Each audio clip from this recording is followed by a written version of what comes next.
नमस्कार दोस्तों, स्वागत है आपका फ्रीडम एकेडमी के यूट्यूब चैनल में।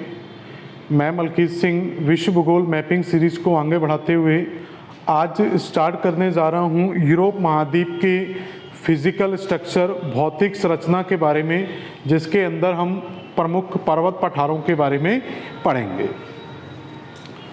तो दोस्तों आज हम स्टार्ट करेंगे यूरोप महाद्वीप का फिजिकल भाग, जिसके अंदर हम इसमें पर्वत वगैरह के बारे में बात करेंगे। इससे पहले की जो आपने क्लासें देखी थी उसके अंदर हम यूरोप महाद्वीप की स्थिति, यूरोप महाद्वीप के प्रमुख देश और उनकी राजधानियों के बारे में पढ़ चुके थे। उसके बाद हमने यूरोप महाद्वीप के कुछ और, जैसे आप देखोगे उसमें कि यूरोप महाद्वीप के देश राजधानियां पढ़े। देश राजधानियों के बाद मैंने उसके आउटलाइन को कवर कराया, जिसमें द्वीप, प्रायद्वीप, सागर, खाड़ियों और जलसंधियों के बारे में पढ़ा था। तो दोस्तों आज की क्लास के अंदर हम पढ़ने जा रहे हैं यूरोप महाद्वीप की भौतिक संरचना, या हम कहें यूरोप महाद्वीप के पर्वत और पठारों के बारे में। तो बहुत ज़्यादा इसमें पर्वत पठार नहीं मिलते, ज़्यादातर मैदानी क्षेत्र हैं, लेकिन फिर भी कुछ पर्वत आपको यहाँ पर पढ़ने को मिलेंगे। तो उन पर्वतों के बारे में देखते हैं कि हमें यहाँ पर कौन कौन से पर्वत पढ़ने होते हैं। तो इसको देखने के लिए दोस्तों साथ के साथ ऑक्सफोर्ड एटलस साथ में रखना। मैं जिन जिन पर्वतों की पोजीशन आपको यहाँ पर बताऊंगा वो आप एटलस में देख सकते हैं। तो यहाँ पर दोस्तों जो आपको पर्वतों की बात की जाए, यहाँ पर सबसे पहले हम एक पर्वत की बात करते हैं, स्कैंडिनेवियन प्रायद्वीप। तो सबसे पहले आपको स्कैंडिनेवियन जो प्रायद्वीप है, इस स्कैंडिनेवियन प्रायद्वीप के अंदर आपको एक पर्वत मिलता है, स्कैंडिनेवियन पर्वत। तो इस स्कैंडिनेवियन पर्वत की बात करें, उसके बाद हम देखेंगे, पहले एक बार देख लेते हैं सारे पर्वतों को, कहाँ कहाँ पर कौन कौन से पर्वत हैं।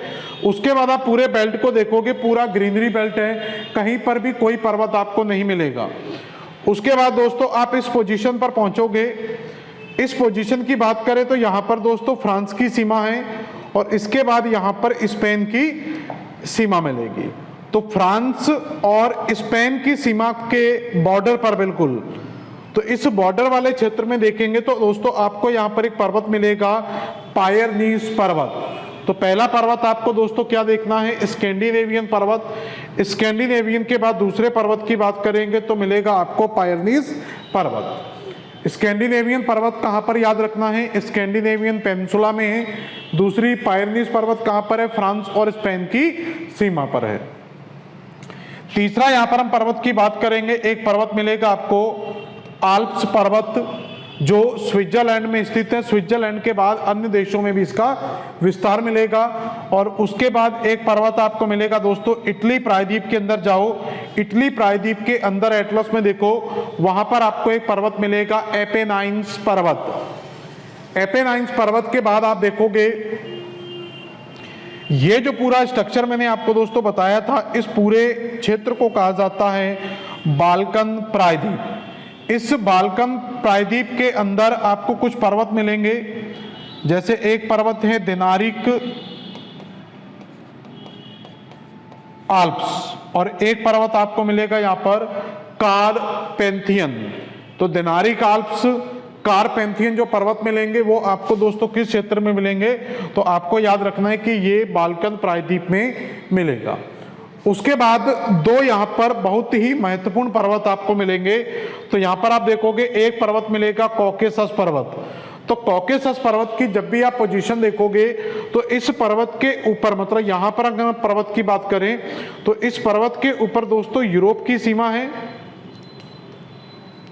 और इस पर्वत के नीचे दोस्तों एशिया की सीमा है। तो हम कह सकते हैं कि कॉकेसस पर्वत यूरोप और एशिया के मध्य प्राकृतिक सीमा का निर्धारण करता है, और इसका विस्तार आप देखोगे कैस्पियन सागर से लेकर काला सागर तक ये पूरा पर्वत फैला हुआ है। फिर हम बात करेंगे, यहाँ पर एक पर्वत मिलेगा दोस्तों यूराल पर्वत। ये यूराल पर्वत में यहाँ पर देखोगे यहाँ तक, तो यहाँ पर मैंने बताया था एक यूराल नदी है। तो यूराल पर्वत यहाँ पर यूरोप और एशिया के बीच में प्राकृतिक सीमा का निर्धारण करता है। तो इस तरीके से आपको ये ज्यादा पर्वत नहीं है, कुछ ही पर्वतों के बारे में आपको यहाँ पर याद रखना है। तो यहाँ पर क्या क्या याद रखना है, सबसे पहले एक याद रखेंगे स्कैंडिनेवियन पर्वत। स्कैंडिनेवियन पर्वत के बाद आपको यहाँ पर याद रखना है पायरनीस पर्वत, पायरनीस के बाद आल्प्स पर्वत, एपेनाइन्स पर्वत, स्कारपेंथियन, दिनारिक आल्प्स पर्वत, और यहाँ पर कॉकेकस पर्वत, और यहाँ पर यूराल पर्वत। इसके बाद यहाँ पर भी दोस्तों, यहाँ पर जो आइबेरियन पूरा पेनिनसुला दिया हुआ है, इस पेनिनसुला में 3 छोटी छोटी श्रेणियां मिलती हैं। इन श्रेणियों की भी हम स्टडी करेंगे, जिसमें सेरा मोरेना, सेरा निवेदा और बेटिकम कार्डिलस करके आपको सारी चीजें मिल जाएंगी। तो पहले कोशिश करो ऑक्सफोर्ड एटलस के अंदर इन सारी चीजों को ढूंढने का प्रयास करो, फिर मैं इनकी सारी विशेषताओं के बारे में आपको एक एक करके बताऊंगा। तो पहले स्कैंडिनेवियन पर्वत को देख लो। तो पायरनीस आल्प सारे पर्वतों को आप क्या करें, एक बार एटलस में देखें कि आपको ये एटलस में मिलते हैं या नहीं मिलते। ऑक्सफोर्ड एटलस के अंदर ये सारी चीजें आपको मिल जाएंगी। अब एक एक करके इन पर्वतों के बारे में हम पढ़ेंगे। तो सबसे पहले हम पढ़ेंगे दोस्तों किसके बारे में, स्कैंडिनेवियन प्रायद्वीप के बारे में। तो यहां पर तो सबसे पहली जो हमारी हेडिंग होगी वो आपका होगा स्कैंडिनेवियन पर्वत। इसी स्कैंडिनेवियन पर्वत के अंदर दोस्तों एक पर्वत है जिसको कहा जाता है जोलन पर्वत। तो स्कैंडिनेवियन प्रायद्वीप में स्कैंडिनेवियन पर्वत का ही एक और पर्वत है, उसका कह सकते हैं एक श्रेणी के रूप में है, जिसको कहा जाता है जोलन पर्वत। तो जोलन पर्वत की सबसे पहले आपको लोकेशन अगर याद रखना है तो उसकी लोकेशन भी कहां पर मिलेगी, आपको स्कैंडिनेवियन प्रायद्वीप में मिलेगी। उसके बाद कुछ अदर चीजों की बात करें तो पूरा स्कैंडिनेवियन पेनिनसुला की बात करें तो दोस्तों पूरे का पूरा स्कैंडिनेवियन पेनिनसुला यहाँ पर आयरन और मतलब लौह अयस्क का प्रमुख क्षेत्र है। तो पूरे का पूरा स्कैंडिनेवियन का बेल्ट याद रखेंगे किस चीज के लिए फेमस है, तो लौह अयस्क के लिए दोस्तों ये प्रसिद्ध है। इसी लौह अयस्क वाले क्षेत्र में आप 2 चीजें मिलती हैं आपको, एक मिलेगा किरूना और एक मिलेगा गिलवर्ली। किरूना एंड गिलवरे या गिलीवरे भी बोल देते हैं, किरूना एंड गिलीवरे। ये दोस्तों पॉलिटिकल मैप जो है उसके अंदर आपको जो स्वीडन वाला बेल्ट है, उस स्वीडन और नॉर्वे के बीच में आप देखोगे स्वीडन की जो सीमा है वहां पर आपको किरूना और गिलवर्ले आपको वहां पर मिल जाएंगे। तो किरूना गिलवर्ले दोस्तों किसके फेमस हैं, तो मैंने कहा कि ये पूरे का पूरा जो जोलन क्षेत्र है या स्कैंडिनेवियन क्षेत्र है ये लौह अयस्क के लिए प्रसिद्ध है। और यहाँ पर लौह अयस्क के जो सबसे प्रमुख खनन क्षेत्रों की बात की जाए तो दोस्तों यहाँ पर जो प्रमुख खनन क्षेत्र हैं वो कौन कौन से, किरूना और गिलीवरे। क्लियर हुआ। दूसरी बात करते हैं, मैंने आपको दूसरा जो पर्वत बताया था वो दोस्तों था यहाँ पर पायरनीस पर्वत। तो जोलन पर्वत की आप पोजीशन देख चुके हैं, विशेषता देख चुके हैं। दूसरे की बात करेंगे हम दोस्तों पायरनीस पर्वत। तो पायरनीस पर्वत की सीमा पर पायरनीस पर्वत की स्थिति की बात करेंगे तो स्पेन और फ्रांस की सीमा पर दोस्तों आपको पायरनीस पर्वत मिल जाएगा। तो पायरनीस पर्वत की पोजीशन क्या है, स्पेन और फ्रांस की सीमा। और उसी सीमा पर दोस्तों, इसी पर्वत की सीमा पर एक देश है जिसको कहा जाता है अंडोरा। तो अंडोरा देश की बात करें तो अंडोरा स्पेन और फ्रांस की सीमा पर इसी पर्वतीय क्षेत्र में बसा हुआ एक छोटा सा देश है। देखो दोस्तों ये सीमा है पायरनीस पर्वत की। तो इस पायरनीस पर्वत में यहाँ पर सीमा किसकी है, फ्रांस की, और उसके बाद सीमा किसकी आती है, स्पेन की। और इसी पायरनीस पर्वत की क्षेत्र में भी आप जब देखोगे तो यहाँ पर आपको एक देश मिल जाता है अंडोरा देश। अगर इसको और अच्छे से देखना चाहते हैं तो पॉलिटिकल मैप में मैं आपको एक बार दिखा दे रहा हूँ कि ये रियल में कहाँ पर है। तो यहाँ पर आपको दिखाई दे रहा है ये फ्रांस है, और फ्रांस के बाद दोस्तों ये सीमा किसकी है, स्पेन की। तो फ्रांस और स्पेन की सीमा पर ही यहीं पर मैंने आपको बताया है कि दोस्तों इसी सीमा में आप जाएंगे तो इसी सीमा पर आपको यहाँ पर जो पर्वत मिलेगा वो है पायरनीस पर्वत। तो स्पेन और फ्रांस की सीमा पर ही आपको मिल जाएगा पायरनीस पर्वत। और उसी में आप देखोगे दोस्तों यहाँ पर आपको अंडोरा देश भी दिखाई दे रहा है। तो यहाँ पर कौन सा देश स्थित है, अंडोरा देश। तो स्पेन और फ्रांस की बिल्कुल सीमा पर आपको ये मिल जाएगा। उसके बाद दोस्तों बात करें, यहाँ पर एक पर्वत मिलेगा आपको कैंटाबेरियन पर्वत। इसको भी याद रखना, उस मैप में दिया नहीं था, कैंटाबेरियन पर्वत। तो कैंटाबेरियन पर्वत की भी जो स्थिति है वो आपको स्पेन में मिलेगी। और उसके बाद एक जो पर्वत है, 3 पर्वत एक साथ याद रखना, सेरा मोरेना, सेरा नेवेदा, और तीसरा पर्वत याद रखेंगे यहाँ पर वेटिकन कार्डिलस। इन तीनों पर्वतों की सीमा भी कहाँ पर है? स्पेन में है। और इन दोनों पर्वतों में, तीनों पर्वतों की सीमा की बात करें तो इन पर्वतों के बीच में एक नदी प्रवाहित होती है दोस्तों, आप नदियों वाले सेक्शन में जाके देखना, जिसको कहा जाता है ग्वादलक्विवर नदी। तो ग्वादलक्विवर नदी के अपवाह तंत्र का संबंध किससे है? सेरा मोरेना, सेरा नेवेदा एंड वेटिकन कार्डिलस पर्वतों से है। और कैंटाबेरियन पर्वत से मैंने आपको बताया था, ये इब्रो नदी का ओरिजिन स्थल है। तो कैंटाबेरियन पर्वत से दोस्तों कौन सी नदी का उद्गम होता है? इब्रो नदी का। क्लियर? दोनों को एक बार आप एटलस में ढूंढने का प्रयास करें, मैं दिखा दे रहा हूं कहां पर है ये। तो दोस्तों ये जो पूरी सीमा है यहाँ पर, ये यहाँ से अगर आप स्टार्ट करेंगे तो ये पुर्तगाल की सीमा को थोड़ा सा जोड़ दें तो ये पूरा जो देश की सीमा आप कहेंगे तो ये कौन सी सीमा है? स्पेन की सीमा। और इसी स्पेन की सीमा की बात करें, इसी स्पेन की सीमा पर यहाँ पर दोस्तों एक पर्वत मिलता है जिसको कहा जाता है कैंटाबेरियन पर्वत। तो कैंटाबेरियन पर्वत में दो चीजें याद रखना, एक तो हम बताएंगे को याद रखेंगे कि कैंटाबेरियन पर्वत कहाँ पर है? स्पेन में है।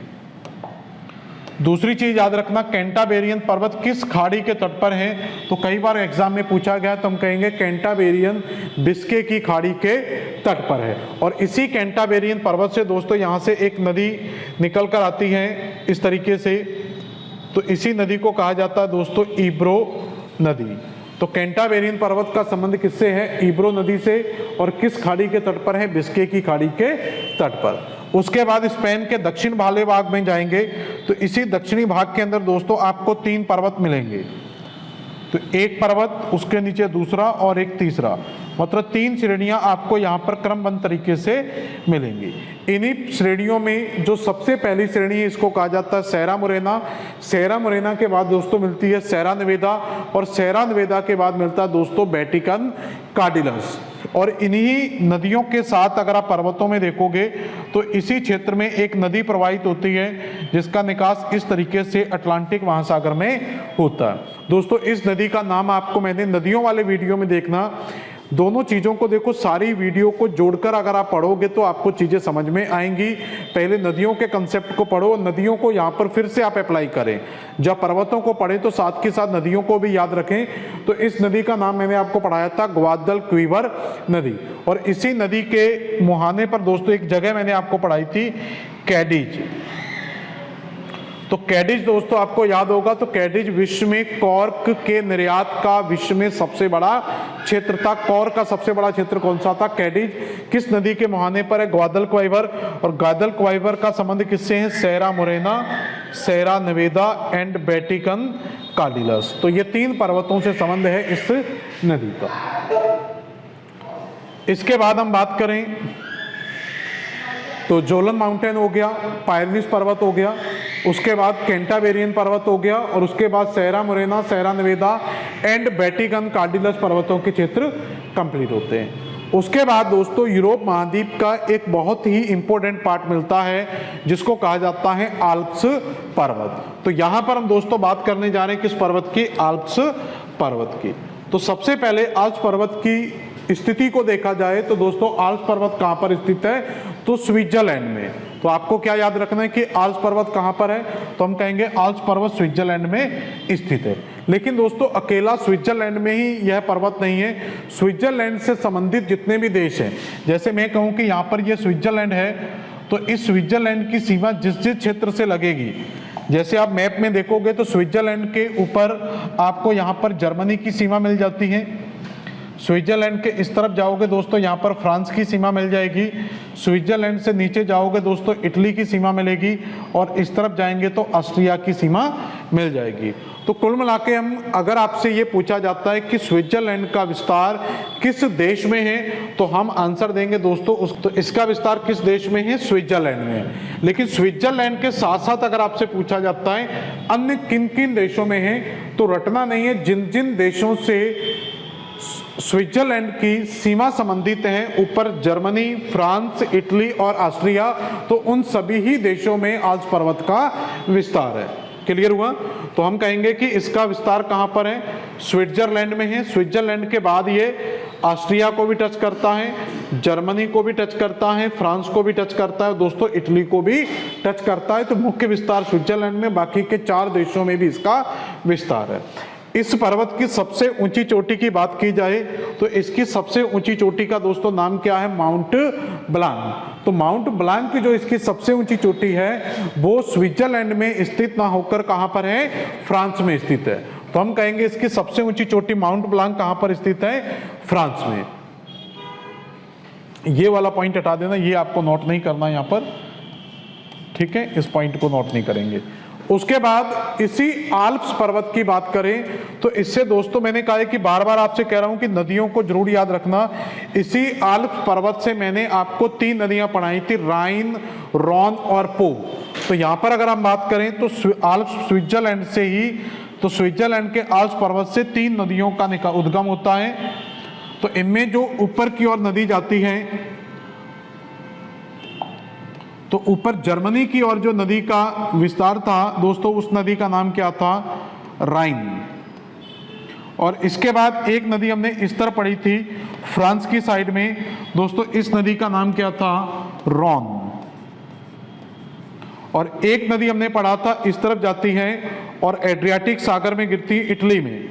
यहाँ पर इसकी और अच्छे से सीमा बनाओगे इस तरीके से आपको मिल जाएगी। तो इस नदी का नाम था दोस्तों पो, कहाँ पर थी, इटली में। तो हम कह सकते हैं स्विट्जरलैंड से या आल्प्स पर्वत से 3 नदियों का उद्गम होता है, जर्मनी की राइन नदी, फ्रांस की रॉन नदी और इटली की पो नदी। तो ये नदियां दोस्तों आपको जरूर साथ में याद रखनी होती हैं। या फिर एक बार मैं आपको यहाँ पर फिजिकल जर्मनी की सीमा दिखा दे रहा हूँ। तो यहाँ पर इस सीमा को आप देखें एक बार दोस्तों, यहाँ पर आपको क्लियर चीज़ें दिखाई दे जाएंगी। तो मैंने क्या कहा था कि जो स्विट्जरलैंड की सीमा है, तो ये पोजीशन आपको मिल जाएगी दोस्तों कहाँ पर, स्विट्जरलैंड।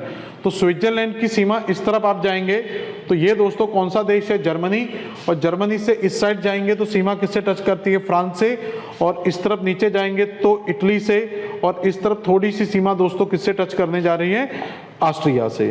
तो कुल मिला के आप यहाँ से अगर आप बाउंड्री को देखें तो यहाँ तक की जो पूरी बाउंड्री है, तो ये बाउंड्री दोस्तों किससे टच करती है, तो ये बाउंड्री टच करती है फ्रांस से। और इस साइड की यहाँ तक की जो बाउंड्री है, ये बाउंड्री किससे टच करती है दोस्तों, फ्रांस से। और उसके बाद ये नीचे की बाउंड्री है, ये बाउंड्री टच कर रही है दोस्तों इटली से। तो ज़्यादातर सीमा किससे टच करती है, इटली से। और यहाँ पर जो थोड़ी सी सीमा है, ये दोस्तों यहाँ पर आप देखोगे निकला हुआ देश आ रहा है, इसको कहा जाता है ऑस्ट्रिया। तो ऑस्ट्रिया से, तो इसका मतलब है कि जब हम आल्प्स पर्वत की बात करते हैं तो आल्प्स पर्वत का मुख्य विस्तार कहां पर है, स्विट्जरलैंड में।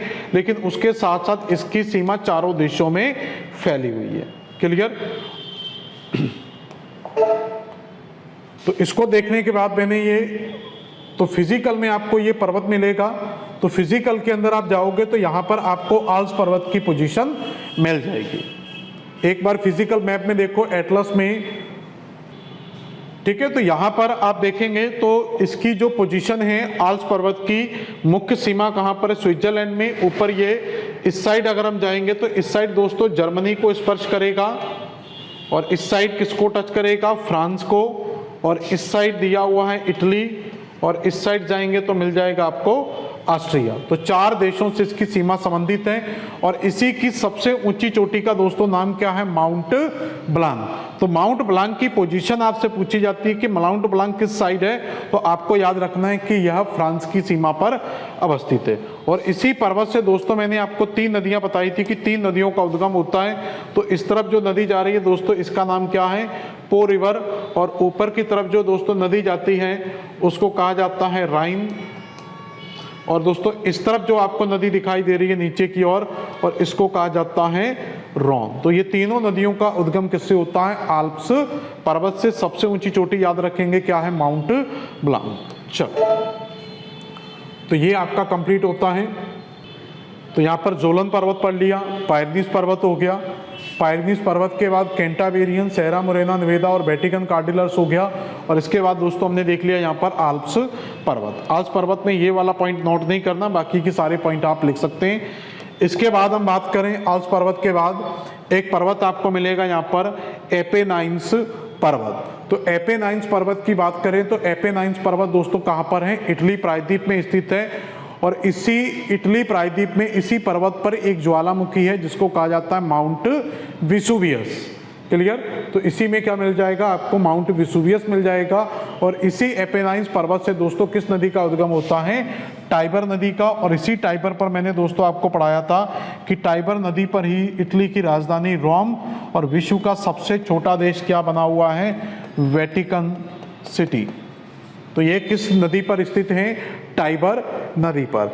उसके बाद आप बाल्कन प्रायद्वीप में जाएंगे तो बाल्कन प्रायद्वीप के अंदर आपको दिनारिक आल्प्स, पिंथस और बाल्कन, तीन पर्वत मिलते हैं। दिनारिक आल्प्स, पिंथस और बाल्कन, तीनों पर्वतों की लोकेशन सिर्फ याद रखना कहाँ पर है, बाल्कन प्रायद्वीप में है। तो इस तरीके से ये पर्वत आपका कंप्लीट होता है। लोकेशन को आप यहाँ पर एक बार देख सकते हैं। तो सबसे पहले आप यहाँ पर इटली प्रायद्वीप में चले जाएंगे तो इटली प्रायद्वीप के अंदर दोस्तों यहाँ पर आपको एपेनाइन्स पर्वत मिल जाएगा। और इसी एपेनाइन्स में क्या मिल जाएगा आपको, माउंट विसुवियस मिल जाएगा जो एक सक्रिय ज्वालामुखी है। इसी की में बात करें यहाँ पर तो ये पूरा का पूरा जो बाल्कन पेनिनसुला दिया हुआ है, इसी बाल्कन पेनिनसुला के अंदर आपको बहुत सारे पर्वत मिलते हैं जिसमें तीन पर्वतों को आप मुख्यतः याद रखेंगे। तो एक तो याद रखेंगे कारपेंथियन और एक मैंने आपको पढ़ाया था दिनारिक आल्प्स। तो दिनारिक आल्प्स, कारपेंथियन और एक इसी में बाल्कन के नाम से पर्वत मिल जाएगा, बाल्कन माउंटेन। तो ये तीन चार पर्वत जो आपको मिल जाएंगे तो वो सारे के सारे पर्वत आपको कहाँ मिलेंगे, ये नीचे भी दिया हुआ बाल्कन, आप पोजीशन थोड़ा सा देख लेना। तो दिनारिक आल्प्स, कारपेंथियन और बाल्कन तीनों पर्वतों की बात करें तो दोस्तों ये कहां पर है, बाल्कन प्रायद्वीप में स्थित हैं।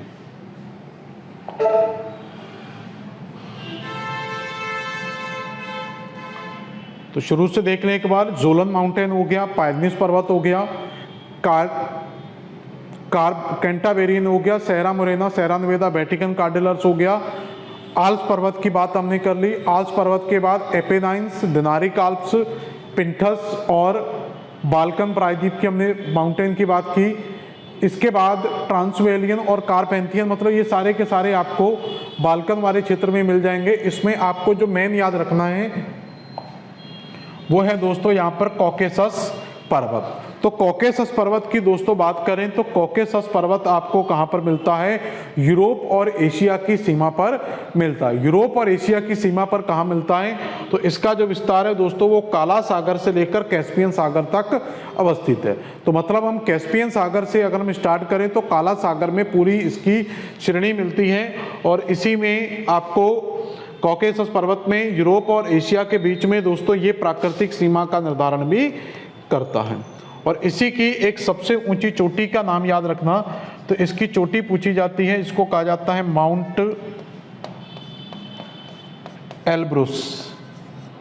तो माउंट एल्ब्रुस दोस्तों यहां पर इसकी सबसे ऊंची चोटी है।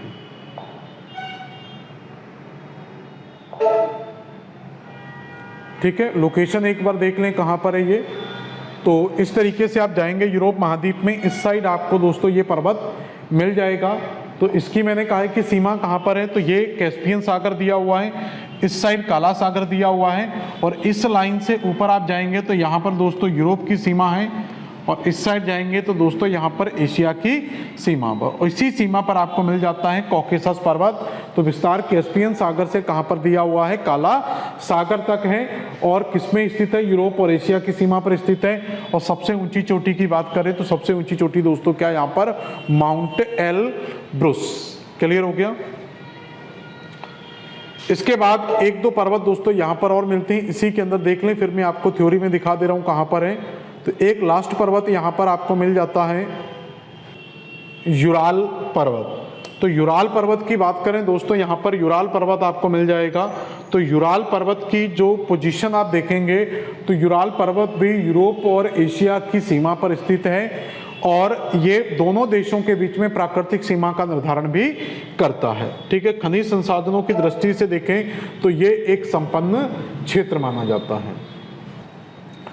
तो इस तरीके से दोस्तों सारे पर्वतों की बात करते हैं हम, तो एक बार सारे पर्वतों को देख लें कि हमने कौन कौन से पर्वत यहाँ पर पढ़े थे। तो इन पर्वतों की बात करें तो सबसे पहले मैंने स्कैंडिनेवियन पर्वत आपको पढ़ाया, और इसी में एक पर्वत मिलता है दोस्तों जोलन पर्वत। जोलन पर्वत में यहाँ पर बात करें कुछ जगह मिलती है जैसे किरुना, तो ये पूरा क्षेत्र भी खनिज संसाधनों के लिए प्रसिद्ध है। और उसके बाद हमने की थी पायरनीस पर्वत की बात, तो पायरनीस पर्वत कहाँ पर स्थित है, फ्रांस और स्पेन की सीमा पर स्थित है। और स्पेन के इस क्षेत्र में दोस्तों मैंने 3 पर्वत आपको पढ़ाए थे, सेरा मोरेना, सेरा निवेदा और वेटिकन कार्डिनल्स। एटलस में आपको मिलते जाएंगे। और इन्हीं तीनों पर्वतों से दोस्तों किसका संबंध है, ग्वादलक्वीवर नदी का। और यहाँ पर बिस्के की खाड़ी के तट पर दोस्तों जो पर्वत था इसको क्या कहा जाता है, कैंटाबेरियन पर्वत, जिससे इब्रो नदी का उद्गम होता है। उसके बाद आल्प्स पर्वत हैं। आल्प्स पर्वत की सबसे ऊंची चोटी का नाम क्या पढ़ाया था मैंने, माउंट ब्लांक। इसका विस्तार कहाँ पर है, तो मेन विस्तार इसका स्विट्जरलैंड में, उसके साथ साथ ये जर्मनी, फ्रांस, ठीक है, इटली और ऑस्ट्रिया की सीमा को भी स्पर्श करता है। और इसी से राइन, रॉन और पो 3 नदियों का उद्गम होता है। और उसके बाद इस पूरे पेनिनसुलर वाले रीजन में जाएंगे तो यहाँ पर दोस्तों आपको दिनारिक आल्प्स, बाल्कन, कारपेंथियन, पिंटस, यहाँ 5-6 पर्वत आपको मिल जाते हैं। बात करते हैं हम कॉकेसस पर्वत की, तो इसका विस्तार कैस्पियन सागर और काला सागर यूरोप और एशिया की सीमाओं के मध्य है। और यूराल पर्वत की बात करें तो ये भी खनिज संसाधनों के लिए प्रसिद्ध है, जो यूरोप और एशिया के बीच में, इस साइड यूरोप है और इस साइड एशिया है, प्राकृतिक सीमा का निर्धारण करता है। और इसी पर्वत के क्षेत्र से एक यूराल नदी निकलती है जो बची हुई सीमा का निर्धारण करती है। तो इस तरीके से अगर हम यूरोप की भौतिक स्थिति की बात करें तो फिजिकल तरीके से, भौतिक स्वरूप में देखा जाए तो यूरोप और एशिया एक प्राकृतिक सीमा से बंधे हुए हैं। तो दोनों देशों के बीच में अगर हम सीमा की बात करें तो यहाँ पर कैसी सीमा है, प्राकृतिक सीमा। जैसे एक बार देखें तो यहाँ पर सबसे पहले जो सीमा दोस्तों बनाता है वो यूराल पर्वत। तो यहाँ से यूरोप और एशिया के बीच में एक बाउंड्री बनती है, तो ये बाउंड्री दोस्तों किसके द्वारा बनाई जाती है, यूराल पर्वत के द्वारा। यूराल पर्वत के बाद आप देखेंगे इसी से यूराल नदी और इसकी कुछ सहायक नदियां निकलती हैं जो यूरोप और एशिया के बीच में प्राकृतिक सीमा का निर्धारण करती हैं। तो पहले सीमा किसने बनाई, यूराल पर्वत ने। उसके बाद सीमा किसने बनाई, यूराल नदी ने। उसके बाद आप देखेंगे यहाँ पर जो कैस्पियन सागर दिया हुआ है, तो कैस्पियन सागर भी यहाँ पर, तो कैस्पियन सागर के इस तरफ यूरोप होगा तो उस तरफ क्या आ जाएगा, एशिया। तो कैस्पियन सागर भी दोनों देशों के बीच में प्राकृतिक सीमा का निर्धारण करता है। उसके बाद आप यहाँ आएंगे तो यहाँ पर कौन सा पर्वत है दोस्तों, कॉकेसस पर्वत। तो ऊपर यूरोप का क्षेत्र, नीचे एशिया का क्षेत्र है। तो तीसरी सीमा किसने बनाई, कैस्पियन सागर ने। और चौथी सीमा यहाँ पर कौन बनाता है, कॉकेसस पर्वत बनाता है। उसके बाद दोस्तों यहाँ पर पूरी सीमा मिलती है किसकी, काला सागर की।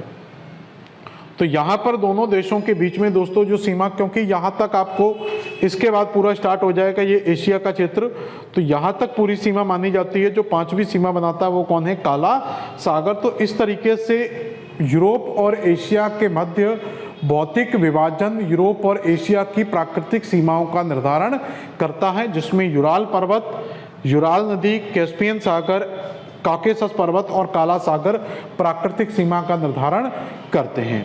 तो इस तरीके से दोस्तों यूरोप महाद्वीप के पर्वतों की बात होती है। इसके अंदर कौन कौन से पर्वत हमने पढ़े थे, जोलन पर्वत। जोलन पर्वत के बाद हमने पढ़ा था पायरनीस पर्वत। तीसरा पर्वत हमने पढ़ा था कैंटाबेरियन। उसके बाद सेरा मोरेना, सेरा निवेदा और वेटिकन कार्डिनल्स। इसके बाद हम बात करें तो आल्प्स पर्वत, इसकी सारी विशेषताओं की बात की। और एपेनाइन्स पर्वत, दिनारिक आल्प्स, पिंथद, बाल्कन, ये सारे बाल्कन प्रायद्वीप के अंदर मिलेंगे। उसके बाद ट्रांसवेलियन, कारपेंथियन, ये भी आप बाल्कन प्रायद्वीप ही याद रखना। और कॉकेसस पर्वत की पोजीशन मैंने आपको बताया। और लास्ट हमने पढ़ा दोस्तों यूराल पर्वत। तो इस तरीके से दोस्तों यूरोप महाद्वीप की पूरी चीज़ें आपकी कंप्लीट होती हैं। तो एक बार लास्ट बार समझ लें चीज़ों को। तो जो यूरोप महाद्वीप हमने पढ़ा अभी तक, उस यूरोप महाद्वीप के अंदर हमने 4 वीडियो को कलेक्ट किया था पूरा। फर्स्ट हमने देखा था यूरोप महाद्वीप की स्थिति, देश और उसकी राजधानियों के बारे में, क्लियर। दूसरे में हमने जो वीडियो में देखा था उसके अंदर हमने इसकी आउटलाइन को कवर किया। इस आउटलाइन के अंदर आपने द्वीप, प्रायद्वीप सागर और खाड़ियाँ एवं जल संधियाँ, ये सारी चीज़ें आपने यहाँ पर कवर की थी। और उसके बाद मैंने दोस्तों इसकी अपवाह तंत्र नदियों के बारे में पढ़ाया और आज की लास्ट क्लास में हमने इसके फिजिकल स्ट्रक्चर को भी कवर कर दिया। तो यूरोप महाद्वीप भी दोस्तों आपका पूरी तरीके से कंप्लीट होता है और इससे पहले हम नॉर्थ अमेरिका महाद्वीप को भी पूरी तरीके से कंप्लीट कर चुके हैं। तो दोस्तों ये 2 महाद्वीप आपके पूर्णतः कंप्लीट होते हैं। आगे की क्लासें आगे कंटिन्यू करेंगे, तब तक के लिए धन्यवाद।